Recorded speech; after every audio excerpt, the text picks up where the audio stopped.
Breakfast ഉണ്ടാക്കാനായിട്ട് കയറുവാണ് കേട്ടോ. അതും വെളുപ്പിലെ 4:10 ഞാൻ ഉണ്ടാക്കാൻ പോകുന്നത്. അമ്പലത്തിലേക്ക് ബ്രേക്ക്ഫാസ്റ്റ് കൊടുത്തയക്കണം. ഹസ്ബൻഡ് ശാന്തിയാണ്. അപ്പോൾ അതാണ്ട് ബാക്കിലത്തെ കഥകളും എല്ലാം തുറന്നു. അതാണ്ട് സമയം 4:10 കേട്ടോ. കടലക്കറിയും അപ്പവുമാണ് ഇന്നത്തെ ബ്രേക്ക്ഫാസ്റ്റ്. കടലക്കറിക്ക് വേണ്ട പൊടികൾ എടുത്തുകൊണ്ടിരിക്കുകയാണ്. കടലക്കറിക്കുള്ള കടല ഇന്നലെ വേവിച്ച് വെച്ച് വേണ്ട പൊടികളാണ് ഈ കാണുന്നത്. അപ്പോൾ ഇനി നമുക്ക് കടലക്കറി വെച്ചാലോ? ചട്ടിയൊക്കെ എടുത്ത് വെച്ചു. അതിനകത്തേക്ക് ആവശ്യത്തിന് എണ്ണ ഒഴിച്ചു, കടുകെല്ലാം ഇട്ട് പൊട്ടിച്ചു. തീ വളരെയധികം കുറയ്ക്കണം കേട്ടോ, അല്ലെ പൊടി പെട്ടെന്ന് കരിഞ്ഞു പോവും. അതുകൊണ്ട് പൊടിയും എല്ലാം ഇട്ടു, നമ്മുടെ വേവിച്ച് വെച്ച കടലയും ഇട്ടു, ആവശ്യത്തിന് അങ്ങോട്ടും ഇങ്ങോട്ടും ഇളക്കി. ഇനി അതിനകത്തുനിന്ന് കുറച്ച് കടല ഒരു പാത്രത്തിലേക്ക് ഞാൻ എടുത്തിട്ടുണ്ട്. എന്തിനാണെന്നറിയാമോ? ഈ എടുത്ത കടല ഒരു മിക്സിയുടെ ജാറിനകത്തേക്ക് ഇട്ടിട്ട് നല്ല രീതിയിലൊന്ന് ക്രഷ് ചെയ്തെടുക്കുക. അന്നേരം ആ ഒരു എന്താ പറയുക, ഒരു തേങ്ങ ഒരു അരപ്പ് കണക്കൊക്കെ ഇട്ട് നമ്മുടെ കടലക്കറിക്കകത്തേക്ക് ഇത് കൊണ്ടുവന്ന് ചേർത്ത് കഴിയുമ്പോഴത്തേക്ക് ഒരു പ്രത്യേക രുചിയുമാണ്. അതുപോലെ തന്നെ നല്ല കൊഴുപ്പും കിട്ടും. നല്ല കട്ടിക്കിരിക്കും നമ്മുടെ കടലക്കറി. കണ്ടോ ഇതുപോലെ.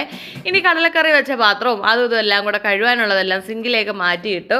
പിന്നെ അവിടെയൊക്കെ ഒന്ന് വൃത്തിയാക്കി. വൃത്തി നമ്മുടെ മെയിൻ ആണല്ലോ. അങ്ങനെ തന്നെ അപ്പത്തിൻ്റെ മാവ് തലേന്ന് തന്നെ സോഡാപ്പൊടി, ഉപ്പ്, പഞ്ചസാര എല്ലാം ചേർത്ത് വെച്ചിരുന്നുകൊണ്ട് നല്ല പുളിച്ച് പൊന്തിയിട്ടുണ്ടായിരുന്നു അപ്പത്തിൻ്റെ മാവ്. അങ്ങനെ അതും സെറ്റായിരുന്നു. ഇനി നമ്മൾ അപ്പത്തിൻ്റെ മാവിനകത്തുനിന്ന് ഒരു 2 തവി എടുത്ത് ഒഴിച്ച്, അപ്പം ഒരു കയ്യിൽ വീഡിയോ എടുക്കുന്നതുകൊണ്ട് ഒരു കൈ വെച്ചാണ് കറക്കിയത് കേട്ടോ. വെളുപ്പിലെ നല്ല മഞ്ഞുണ്ടായിരുന്നു. അടുക്കള വാതിൽ തുറന്ന് നോക്കിയപ്പോഴത്തേക്ക് ആ സമയം കൊണ്ട് നമ്മുടെ കറി റെഡി ആയിട്ടുണ്ട്. ഇനി ഞാൻ കറി മേശപ്പുറത്ത് ആറാൻ കൊണ്ട് വെച്ചിട്ടുണ്ട് കേട്ടോ. അല്ലെങ്കിൽ ഭയങ്കര ചൂടായിരിക്കത്തില്ലേ. അങ്ങനെ അപ്പം ചുട്ടുകൊണ്ടിരിക്കുകയാണ്.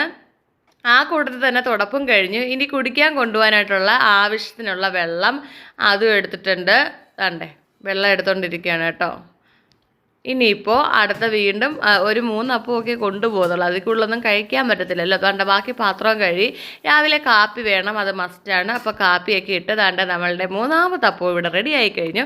ഇനി പാത്രത്തിലേക്ക് ഈ ഓരോ അപ്പങ്ങൾ എടുത്ത് വെച്ച് ലെയറായിട്ടാണ് ഞാൻ കറി ഒഴിക്കുന്നത് കേട്ടോ. അല്ലാതെ പാത്രത്തിൽ സെപ്പറേറ്റ് കറി കൊടുത്തയക്കുന്നത് അത്ര താല്പര്യമില്ല. ഇതാകുമ്പം പെട്ടെന്ന് കഴിക്കാനും ഒരു എളുപ്പമാണല്ലോ, കുതിർന്നിരിക്കും. അതുകൊണ്ടാണ്. ഇതാണ് നമ്മുടെ കാപ്പി കൊണ്ടുവന്ന സ്ഥിരം കവറ്. അതിനകത്തേക്ക് വെള്ളവും ഫുഡും ഒക്കെ എടുത്ത് വെച്ചിട്ടുണ്ട്. അങ്ങനെ ദിവാങ്കോട്ടി കൊണ്ട് വെച്ച്. ഇനി ഫ്രണ്ടിലെ കഥ തുറക്കുവാണ് കേട്ടോ.